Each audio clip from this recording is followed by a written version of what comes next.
오늘은 성령 강림주일입니다. 2000년 전 오순절 날에 성령의 강림으로 이 땅에 교회가 세워졌습니다.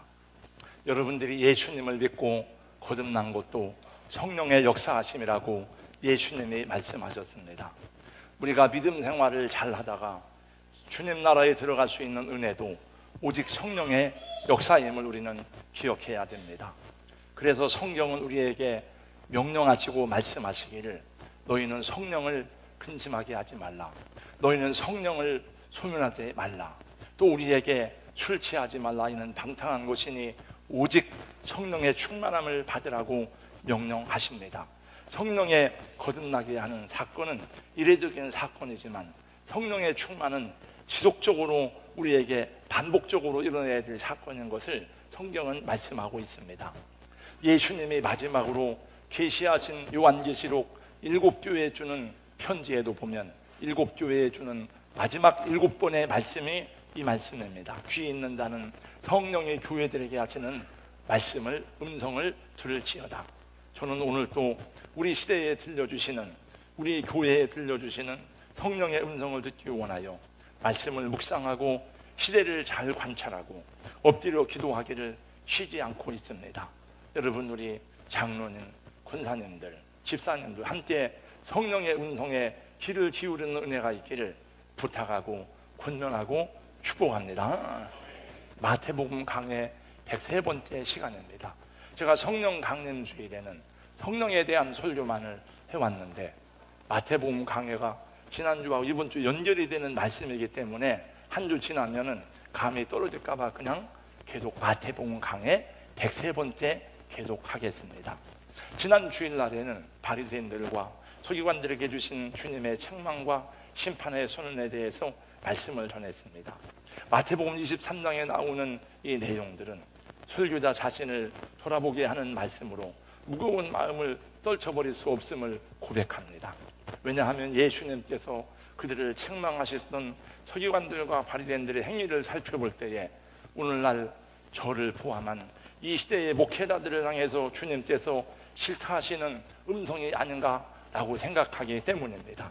그러므로 이 말씀을 준비하고 전하는 저는 여러분 성도들에게만이 아니라 저 자신에게 말씀을 적용하도록 힘쓰고 애쓰겠습니다.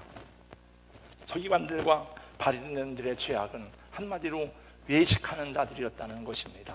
주님께서는 서기관과 바리새인들이 그들의 모든 행위가 하나님이 아니라 사람이 보도록 하는 행위였다고 책망하셨습니다.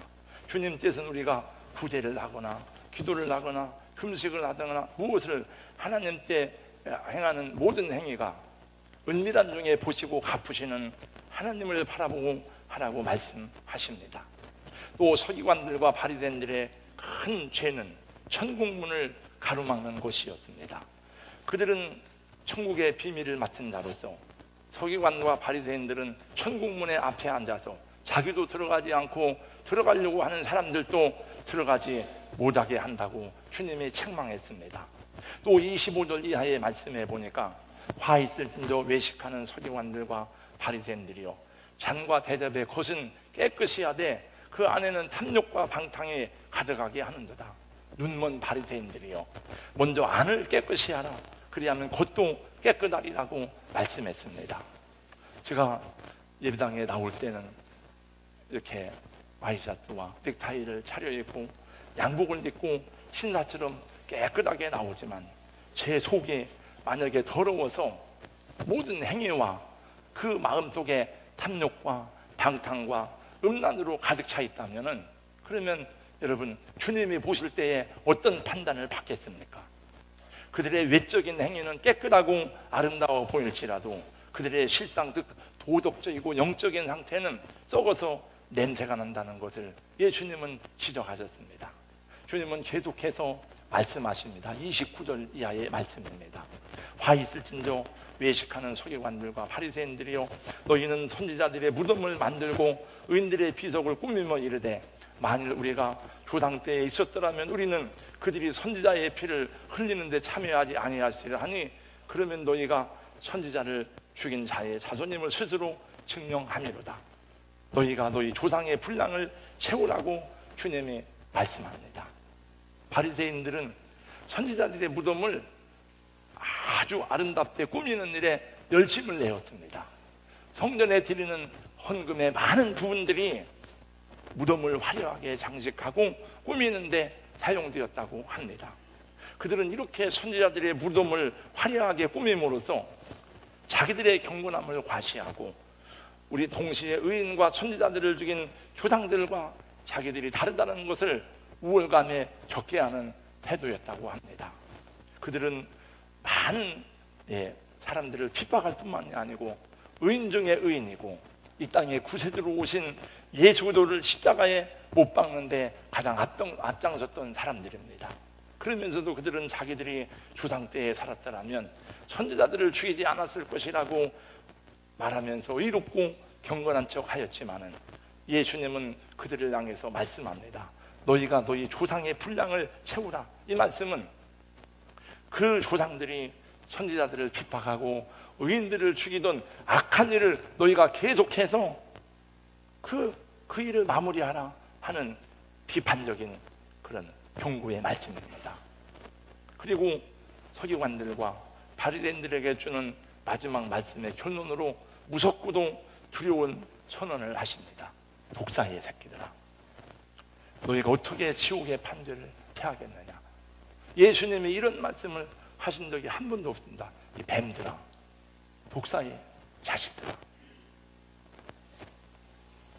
그 다음 오늘 중요한 내용입니다. 34절로 36절을 함께 읽겠습니다. 다 같이요. 그러므로 내가 너희에게 선지자들과 지혜 있는 자들과 서기관들을 보내매 너희가 그 중에서는 더러는 죽이거나 십자가에 못 박고 그 중에서 더러는 너희 회당에서 채찍질하고 이 동네에서 저 동네로 따라다니며 박해하리라. 그러므로 의인 아벨의 피로부터 성전과 제단 사이에서 너희가 죽인 바라가의 아들 사갈의 피까지 땅 위에서 흘린 의로운 피가 다 너희에게 돌아가리라. 내가 진실로 너희에게 이르노니 이것이 다 이 세대에 돌아가리라. 여러분, 예수님을 십자가에 못 박인 사람들은 다른 사람이 아니에요. 로마가 아닙니다. 로마 군정들이 아니에요. 유대인들이 예수님을 죽였어요. 빌라도는 예수가 죄가 없는 걸 알고 어떻게든지 살리려고 했지만 유대인들이 다 꾸미고 음모해서 죽였습니다. 여러분, 성경에 보면 우리 사도행전과 서신서에 보면 끝까지 복음을 반대하고 복음을 거부하고 쫓아가면서 바울 사도를 죽이려고 했던 사람들이 유대인들입니다. 야고보의 목을 쳐서 죽였고 스데반 집사를 복음 전하던 스데반 집사를 돌로 쳐서 죽인 사람들이 유대인들입니다. 많은 성도들을 핍박하고 옥에 가두었습니다. 기독교 복음 2000년 역사 가운데 얼마나 많은 핍박과 박해가 성도들에게 가해졌는지 이루 말할 수가 없습니다. 오늘날에도 신실한 성도들은 세상으로부터 핍박을 받고 고난을 받습니다. 그러므로 사랑하는 성도 여러분, 여러분의 믿음 때문에 어려움을 당하고 있습니까? 여러분의 믿음 때문에 고난을 받고 있습니까? 여러분의 믿음으로 인해서 시련을 만나고 예수님 때문에 손해를 보고 욕을 먹는 일이 있을 것입니다. 그 믿음 때문에 당하는 고난과 시험이 있다면 그것은 여러분들이 예수님의 편에 서 있다고 하는 증거이고 여러분들의 믿음이 신실하다는 증거 가운데 하나인 것입니다. 여러분, 예수를 믿으면서도 아무 핍박도 없고 어려움도 없고 손해보는 것도 없고 희생하는 것도 없다면 그 믿음을 다시 점검해 봐야 돼요.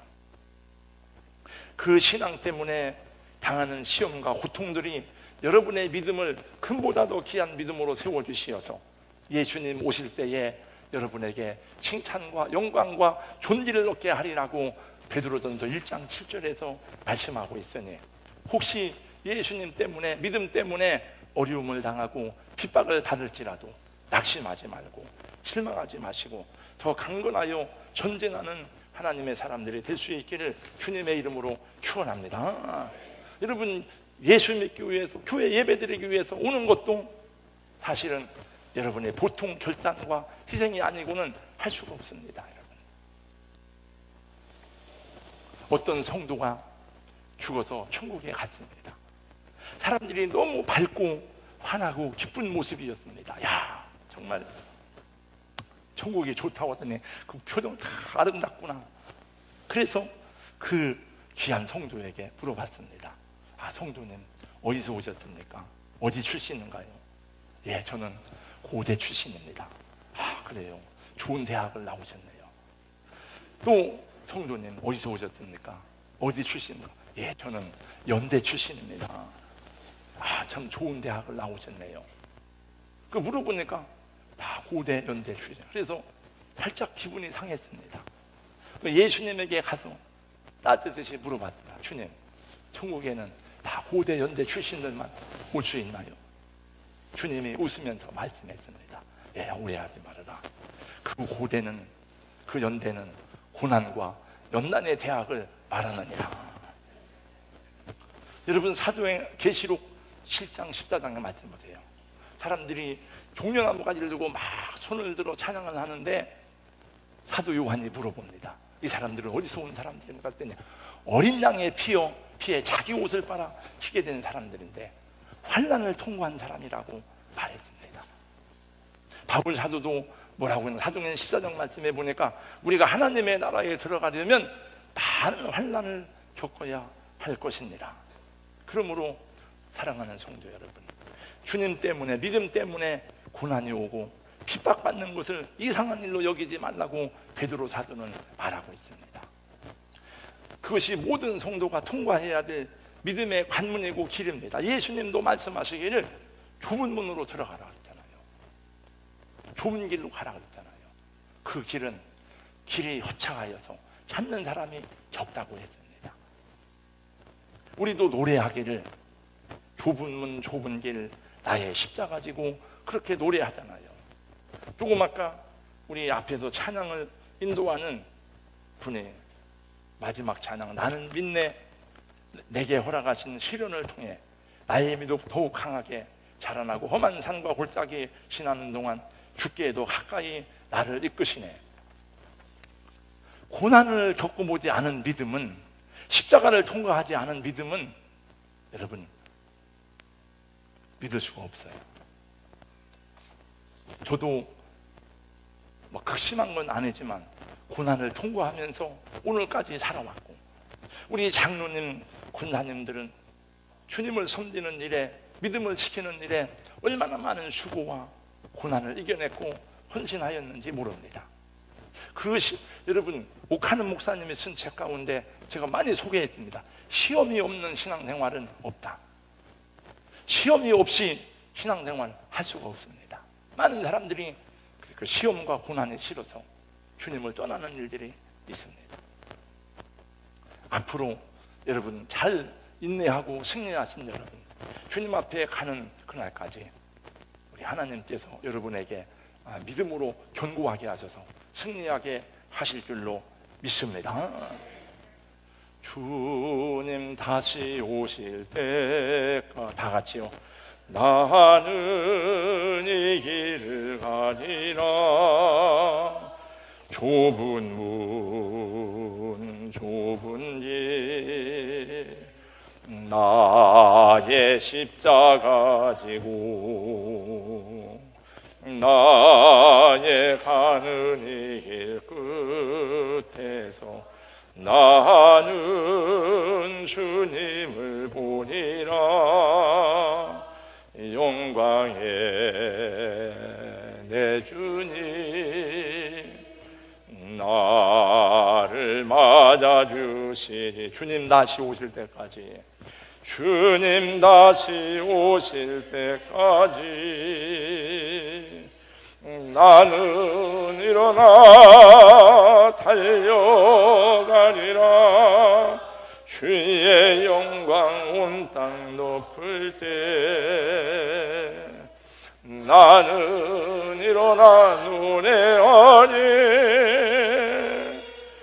내 사모하는 주님 온 세상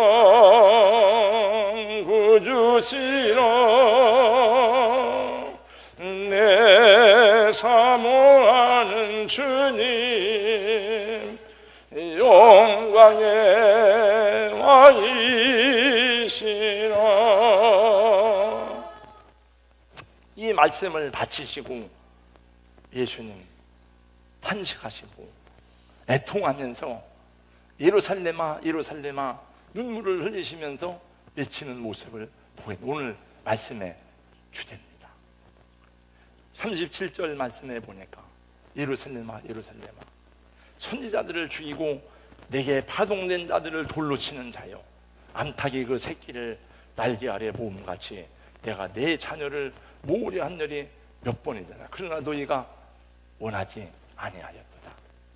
여러분, 예루살렘은 하나님이 아브라함을 부르실 때에 살렘이라고 하는 그 이름을 주었습니다. 아브라함이 거기에서 자기 아들 이삭을 번제로 바쳤습니다. 예루살렘은 평화의 도성이라는 이름을 가진 하나님이 거룩하게 여기시는 땅이었습니다. 다윗은 왕이 된 후에 예루살렘의 도성을 쌓고 하나님을 예배하는 성전을 건축하기를 소원했습니다.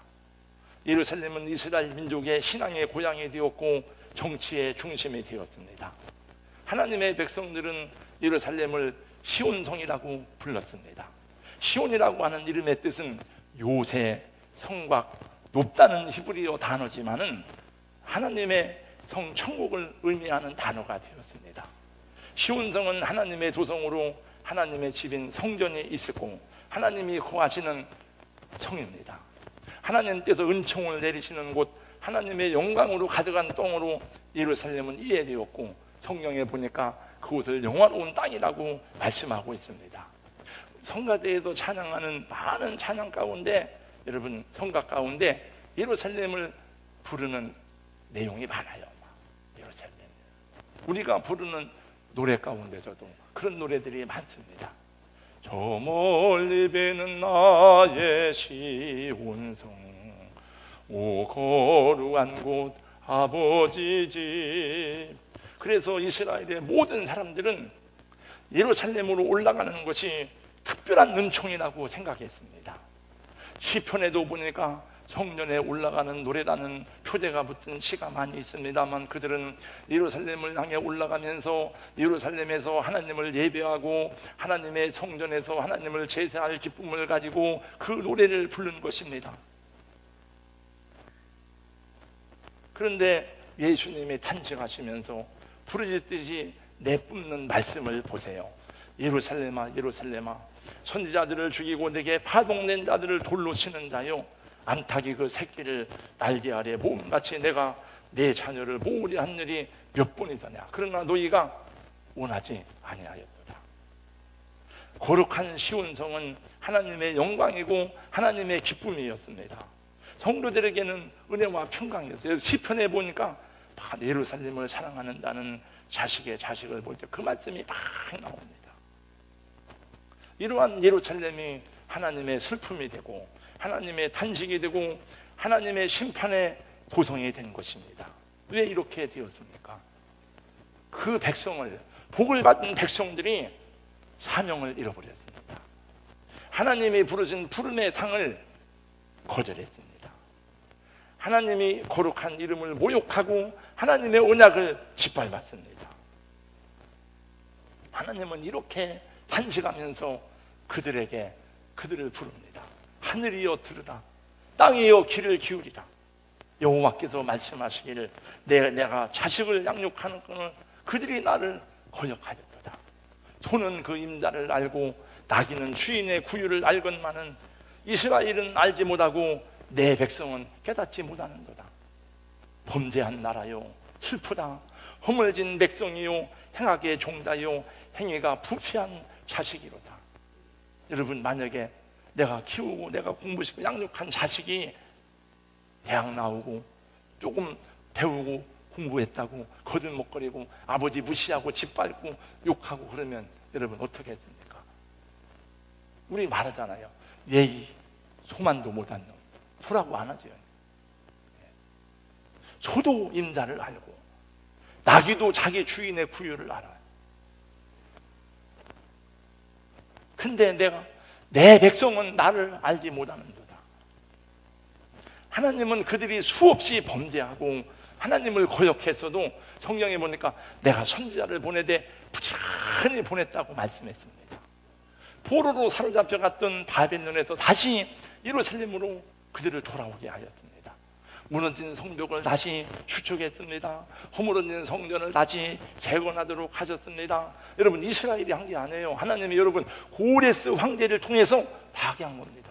여러분, 고레스 황제가 신령을 내린 거예요. 여러분, 암탉이 날개 아래 새끼를 모음같이 하나님께서 자기 자녀들을 막 싸매고 품어주고 모았습니다. 예루살렘을 다시 거룩한 시온산이 되게 하고 하나님의 도성이 되게 했습니다. 흩어진 유대인들이 절기가 되면 다시 시온산으로 올라가서 하나님의 은혜와 평강을 받았습니다.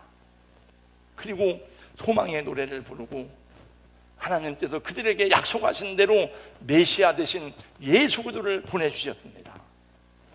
그래도 깨닫지 못하는 백성이요, 그래도 그것을 거부하고 거역한 이스라엘이었으니 예수님이 울면서 탄식하는 겁니다. 예루살렘아, 예루살렘아.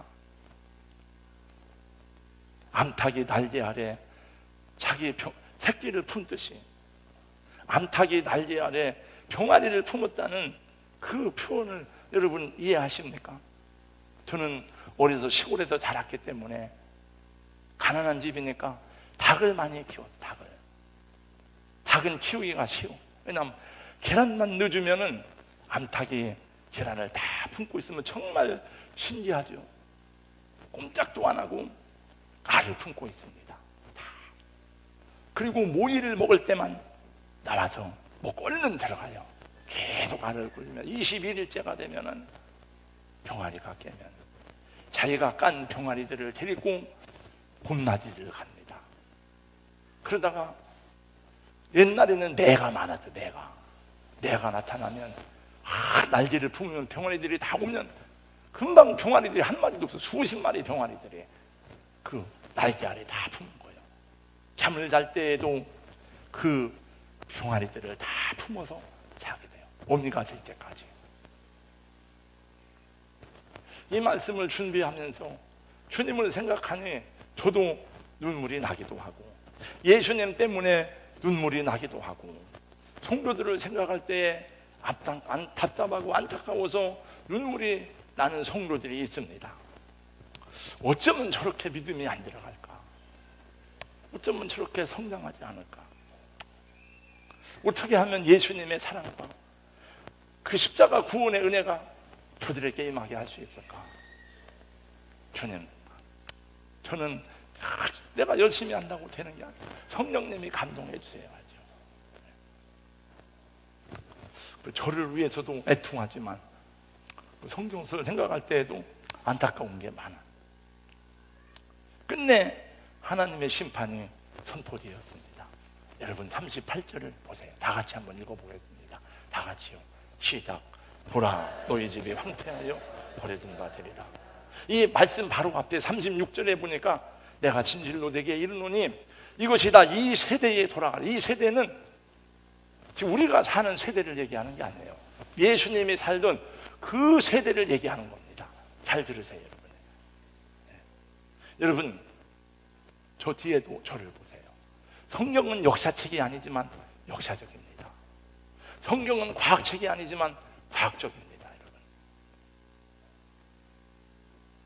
그래서 여러분, 지식인들이 예수를 더 확실하고 분명하게 잘 믿을 수 있는 이유 가운데 하나는 역사를 아니까 그런 거예요. 역사. 하나님의 말씀이 역사 속에도 그대로 실현되었기 때문에. 결국 예수님이 십자가에 죽으시고 부활 승천한 이후에 한 세대가 되지 못한 AD 70년에 예루살렘은 마지막 심판을 받게 됩니다. 정말 두렵고 무서운 일이 일어나게 됩니다. 여러분들이 만약에 예루살렘의 영록이라고 하는 책을 읽는다면 여러분 가슴이 떨리지 않을 수가 없을 거예요. 아마 제가 그 책을 읽고 옛날 우리 전도사님을 줘서 전도사님이 그 책을 읽다가 놀래가지고 목사님 정말 이런 일이 있을 수 있을까요? 역사 속에서 일어났습니다. 로마의 식민 통치를 받던 이스라엘은 주 68년에 반란을 일으킵니다. 변방의 작은 나라 이스라엘이 로마 제국을 대상으로 반란을 일으켰다고 생각할 때에 로마 제국의 유대인들을 제압하는 것은 어려운 일이 아닙니다. 로마는 티투스 장군으로 하여금 유대의 반란을 진압하도록 군대를 보냈습니다. 로마 세계 최강 로마의 신학군이 도착하기만 하면 유대 땅은 한 달 안에 진압될 것이 분명하였습니다. 그러나 여러분, 예루살렘은 해발 고도 700m 이상에 세워진 요새입니다. 요새. 로마인들은 예루살렘을 쉽게 진압하지 못했습니다. 길고 격렬한 전투가 3년 동안 계속됐습니다. 결국은 로마는 완전 예루살렘을 봉쇄하게 돼요. 3년 동안에 예루살렘 성 안에서 일어난 참상은 이루 말할 수가 없습니다. 역사가 요세푸스는 유월절을 지키기 위해서 모였던 100만이 넘는 유대인들이 성 안에 갇혀 굶주려 죽고 서로 찔러 죽이고 하는 참상을 이렇게 표현했습니다. 요세푸스가 쓴 책이 우리말로 번역되어 있어요. 제가 이 전집을 8권을 갖고 있습니다. 여러분이 보고 싶은 분 있으면 저한테 빌려가세요. 잠깐 요세푸스가 기록한 내용입니다. 기근이 확대되어 집집마다 자식들이 죽어가고 아이들이 쓰러져 갔다. 거리에는 늙은이들의 시체들로 가득 채워버려졌다. 살아있는 아이들과 젊은이들은 모두 퉁퉁 부어 무서운 망령처럼 거리를 대하다가 쓰러져 버려졌다. 이들을 매장하려는 해도 병자에게는 힘이 없고 튼튼한 사람일지라도 시체가 너무 많아 대책이 없었다. 차라리 살아있는 것보다 죽은 자가 복이 있었다. 사람들은 죽은 아들과 딸의 시체를 처리하다가 자신 시체 앞에 쓰러져 버렸고, 또 남은 사람들은 자기에게 죽음이 오기 전에 스스로 관 속에 들어가 죽음을 자청하였다. 이 재난에 대해서 슬퍼하는 자도 없었고 우는 소리도 들리지 않았다. 말할 힘도 잃어버렸고 무서운 절망과 죽음의 침묵만이 예루살렘 도성을 덮고 있을 따름이었다. 3년 만에 로마인들이 토성을 쌓고 성 안에 들어갔을 때는 다 죽어 있었습니다. 그걸 본 로마 군인들은 물건과 이런 것들을 손댈 마음이 하나도 없이 뛰쳐나왔습니다. 예루살렘 거리에는 살아있는 사람들만이, 로마 군인들에 찔려서 시체가 시체 위를 덮었습니다. 그리고 남아있는 소수가 마사다로 도망갔습니다. 마사다에서 최후의 항전을 하다가 결국 마지막에 다 찔러 죽여요. 내가 집사님 죽이고 집사님이 죽이고 집사님이 죽이고, 마지막 한 사람 우물가에 살아남아있는 사람이 증언했습니다. 그때 죽은 사람들이 110만 명. 그리고 이스라엘은 나라가 없어졌습니다. 몇 년이에요? 2000년 동안. 예수님은 그거를 다 알고 있었어요. 그러니까 예수님이, 여러분, 울지 않을 수가 있습니까? 어떻게 예수님이 애통하지 않을 수가 있습니까? 예수님은 그것을 아셨기 때문에 십자가를 지고 올라갈 때에 자기를 따라오던 여인들이 울면서 따라오니까 이렇게 말씀합니다. 예루살렘의 딸들아, 나를 위해서 울지 말고 너희와 너희 자식들을 위해서 울어라. 성경에는 예수님이 우셨다는 기록이 몇 번 나옵니다. 누가복음 19장에는 예수님이 예루살렘을 바라보시면서 우는 장면이 나옵니다. 가까이 오사 형을 보시고 우시며 이르시되, 오늘 너도 평화에 관한 일을 알았더라면 좋을 뻔했구나. 지금 내 눈에 숨겨졌다. 이렇게 멸망이 임하는데 이스라엘의 선생들은 눈이 멀었어요. 다 자기들 배 채우는 데만 해요. 바리새인 서기관. 그러니까 뱀들이죠. 그러니까 독사의 자식들이죠. 날이 이르면 너희 원수들이 토성을 쌓고 사면으로 너희를 가두고 그 가운데 있는 자식들을 너희가 땅에 내치리라. 돌 하나도 돌 위에 남지 않을 것이다.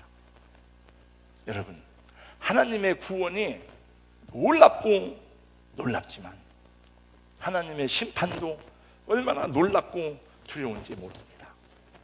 예수의 십자가의 구속이 말할 수 없는 하나님의 사랑의 증거인데, 그 하나님의 사랑을, 그 독생자를 주신 하나님의 희생을 거부할 때에, 하나님의 그 사랑을 끝까지 부인하고 짓밟을 때에 하나님의 진노가 얼마나 무서운지를 깨달아 알아야 됩니다.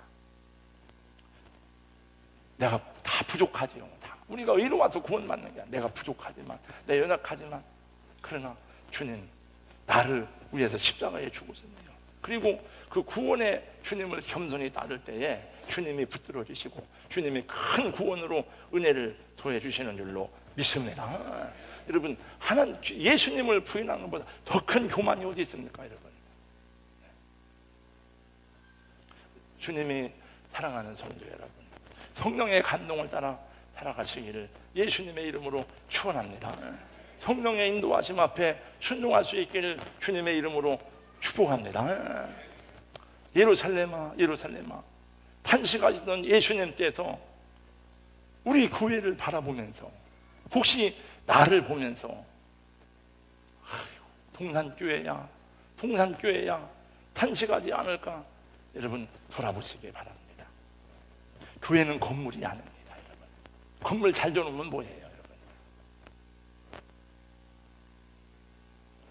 교회는 하나님의 택하심을 받고 부르심을 받은 성도들, 저와 여러분 한때 모인 공동체를 교회라고 하는 거예요. 이 땅에 약속하신 대로 예수 그리스도 메시아를 하나님이 보내주셨습니다. 우리에게 이 복음이 전거되고 전파되었습니다. 여러분, 우리 민족은 다 정말 가난하고 헐벗고 굶주리고 전염병에 수도 없이 죽었습니다, 여러분. 옛날에 일제의 핍박과 압박을 다 살아오면서. 근데 이 땅에 복음이 증거됐어요. 영국과 조선은, 미국과 조선은 그때 당시면은 알지도 못한 나라예요. 토마스 선교사는 26살에 복음 전하러 대동강에서 못 베이고 순교당하면서 죽으면서 성경을 던졌습니다. 이 성경을 먹는 자마다 생수의 강이 흘르고 많은 사람이 목숨을 잃고 죽어가면서 이 복음을 전했습니다. 그래서 우리 민족이, 여러분, 세계 10대 경제 강국이 되고, 교회가 없는 데가 어디 있어요? 한국에 교회가 없는 데가 어디 있습니까? 이 세계에서 미국 다음으로 선교사를 많이 파송한 나라가 대한민국이에요. 그리고 이렇게 부자가 되고 부유해졌는데, 언제부턴가 교회도 신앙도 교만해져가지고 나태하고 게으르고 기도 소리가 안 되고 선교사 파송이 줄어들고 있습니다. 선교사 파송이 점점 안 되고 있어요. 여러분, 코로나 때문만이 아닙니다. 이미 코로나 이전에 한국 교회는 많은 부분에서 참된 믿음을 잃어가고 나태하며 게을러가고 있습니다. 이 말씀을 준비하는 날이었던 지난 금요일 새벽에는 왜 그날은 왜 장로님도 안 나오는데 왜 안 나왔어요? 장로님들이 한 분도 안 나오시더라고요. 우리 권사님도 안 나오고 저 권사님도 안 나오더라고요. 그러나 그날 새벽에는 김종호 권사님, 임준혜 권사님, 이광한 집사님, 또 한 사람 누구요? 4사람 나왔더라고요. 네. 사실 그날 그래서 제가 생각한 거예요. 오늘은 모처럼 안주를 해야 되겠다 생각을 하고 준비하고 있는데, 근데 엎드려 기도하는데 계속 죄송합니다, 주님 죄송합니다, 죄송합니다, 계속 하여튼 죄송합니다만 계속 하게 되더라고요. 여러분, 교회에서 울려나가야 될 기도 소리가 안 들리면 그 교회에 무슨 소망이 있겠습니까, 여러분? 기도 소리가 끊어진 가정에 무슨 희망이 있습니까, 여러분? 뭐 잘 먹고 살 수 있죠, 그래도 희망이 없어요, 여러분. 여러분, 공동체가 힘이 있어야 전체 교회와 성도들이 승리의 길로 나갈 수가 있는 줄로 믿습니다. 여러분, 가정이 건강해야 자식들이 그 안에서 건강하게 자라는 거예요, 여러분. 어렵고 힘들어도 우리 아버지가 결국에 야, 걱정 마. 너 인마 아빠가 있는데 제가 우리 아들한테 제가 작년에 금년 초에 1시간 동안 전화를 해도 해결이 안 돼요. 다 해가지고. 그래서 제가 나중에 했나? 넌 네 아버지를 믿냐? 너 아빠가 엄마가 있는 거 믿어? 근데 왜 내 말을 안 들어? 돈 때문에 걱정해서 이제 공부를 그만한다는 거예요. 다 왔는데, 네. 이제 그래서 제가 막 야단을 치고, 저도 그걸 몰랐어요. 그 얘기를 했는데, 근데 답이 안 나오는 거예요. 나중에 결국 알고 보니까 돈 문제길래 돈이 옛날 몇 억도 아닌데, 뭐 몇 천만 원도 아닌데 걱정하지 마. 아버지 같은 놈이 서 있으면 자식들이 품 안에 자라는 거예요. 마찬가지예요. 공동체가 여러분 힘이 있어야 교인들이 힘을 얻고 여러분 은혜를 받고 수원지의 물이 맑아야 거기서 흘러가는 물이 수돗물이 깨끗해지죠. 권사님들 기도 좀 하세요. 여러분. 뭐 전도도 안 하고 기도도 안 하고 뭔 권사예요, 권사는. 30명이 되면 뭐해? 300명이 되면 뭐해, 여러분? 몸이 힘들어서 못 나와요. 잠을 못 자서 못 나와요. 그 여러분 새벽기도 안 나와서 힘 안 듭니까? 새벽기도 안 나와서 잠 잘 잡니까? 새벽기도 나오는 권사님들은, 장로님들은 여러분 새벽에 막 벌떡벌떡 막 기계만은 잘 일어납니까? 몸이 하나도 안 아픕니까? 다 아픕니다, 여러분. 저는 이제 새벽에 일어나면 4시에 일어나면 머리 감고 손질해야 되고 이제 다 하고 그 다음에 옷을 입어야 되니까 제 아내보다 제 시간이 많이 걸려요. 그러면 우리 집사람이 내가 그 기다리는 시간을 못 참아요. 못 참아가지고 쇼파에 가도 또 누워있는 거야. 그냥 내가 보니까 불쌍해요. 어떤 때는 그냥 쉬어 이러고 싶지만은 그냥 듣고 옵니다. 그러면 또 와서 기도하고 나가는 거죠. 다 아프죠, 여러분. 다 힘들죠. 네. 노마세에 보니까 자다가 깰 때가 되었으니 우리가 어둠의 일을 벗어버리고 빛의 갑옷을 입으라고 말씀하고 있습니다. 우리의 구원이 처음 믿을 때보다 가까워졌다고 말씀합니다. 장로님 구원이 처음 믿을 때보다 가까워졌잖아요. 세월을 거꾸로 가는 법은 없잖아요. 이제 천국에 가는 거지. 어제도 결혼식장 갔더니 어떤 장로님 대화하는데 자기 친구 죽어서 장례식장 갔다 왔다고 그 얘기 하더라고요. 여러분 죽어서 저승 가는 길에 수천만 원짜리 황금 수의를 해 입는다고 해도 그게 구원하는 게 아니에요. 오동나무 관으로 좋은 관을 짜서 입관한다고 해서 그게 천국 가는 길이 아닙니다. 아무리 좋은 틀을 잡아서 시신을 안장하고 묘를 화려하게 꾸미고 좋은 비석을 쓴다고 해도 그것 때문에 천국 가는 게 아닙니다. 예수님만의 길이요 진리요 생명이 되시는 줄로 믿습니다. 예수님만이 우리를 영원한 영광의 나라로 인도하시는 줄로 믿습니다. 예루살렘 어떻게 됐습니까? 다 떠났습니다. 예수님 십자가에 매달아 죽인 유대인들 마지막 순간에도 빌라도가 이렇게 말합니다. 나는 이 피에 대해서 그러면 상관이 없다 그랬더니 그 하나님의 종들이 하는 말을 들어보세요. 그 피를 우리와 우리 자손에게 돌릴지어다. 그래서 여러분 역사 속에서 제일 이 세상에서 미움받는 사람들이 유대인들이에요. 지금도 그래요, 여러분. 독합니다. 그런데 여러분 에스겔 38장 39장 예언에 예수님 마태복음 24장에 보니 그런 예언이 나와요. 마지막 때에 하나님이 이스라엘을 회복시켜 로마서 11장에도 나옵니다. 이방인들이 구원에 충만한 조가 들어와야 이스라엘 백성들이 회개하고 이스라엘 백성들은 지금도 여러분 1948년에 2차 세계대전이 끝나면서 미국과 영국의 도움을 받아가지고 이스라엘이 독립을 해요. 2000년 만에. 근데 성경에 보니까 하나님이 자기 백성들을 독수리 날개에 업어가지고 데리고 간다는데 무슨 독수리 날개에 사람을 태워가지고 가놨더니 그게 알고 보니까 비행기를 말한 비행기. 지금으로부터 2700년 전의 예언입니다. 2000만 만에 하나님이 이스라엘 민족을 회복시키십니다. 그러니까 그 사람들은 지금도 땅 한 조각이 정말 귀한 거예요. 지금도 그들은 무너진 성벽의 한쪽 성전 벽을 울면서 기도해. 하나님, 메시아를 보내주소. 후원자를. 왜 하나님 우리에게 약속하신 후원자가 안 오십니까? 왜 메시아가 안 옵니까? 성전 제사가 회복되기를. 지금도 그 벽이 통곡의 벽이에요. 저는 예루살렘에 2번 가봤어요. 첫 번째 1995년에 올라가는데 성지 훈련 중에 한 번 제가 울었어요. 예루살렘에 올라가는데 막 눈물이 나오더라고. 아, 내가 예루살렘에 가보는구나. 예루살렘에. 네. 계시록 말씀 보세요, 여러분. 마지막에 돌아오는 백성이 유대인들이에요.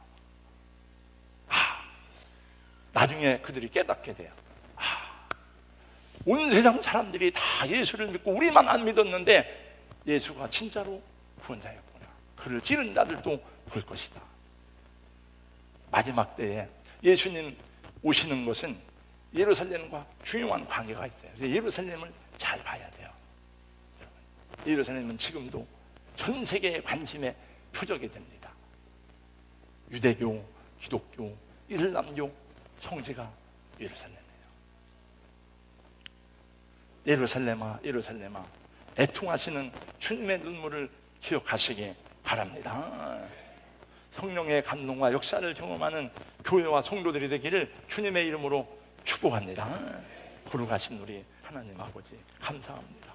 우리 부족합니다. 연약합니다. 하나님의 종 엘리사는 자기 시대가 얼마나 악한지를 알고 자기 스승 엘리야의 영감이 갑자기 임하기를 사모하면서 끝까지 쫓아가서 엘리야의 고도를 취해서 나갈 때에 요단강물이 갈라지는 역사가 있었는데, 하나님 주의 종들에게, 우리 교회 하나님 종들에게, 또 우리 장로님 권사님들에게 이 은혜를 덧입혀 주시어서 이 어지럽고 혼돈스러운 시대에 하나님 성령의 음성을 듣게 하여 주시옵소서. 하나님의 말씀 앞에 겸손히 순종하는 저희들 되도록 도와 주시옵소서. 예수님 이름으로 기도하옵나이다. 아멘.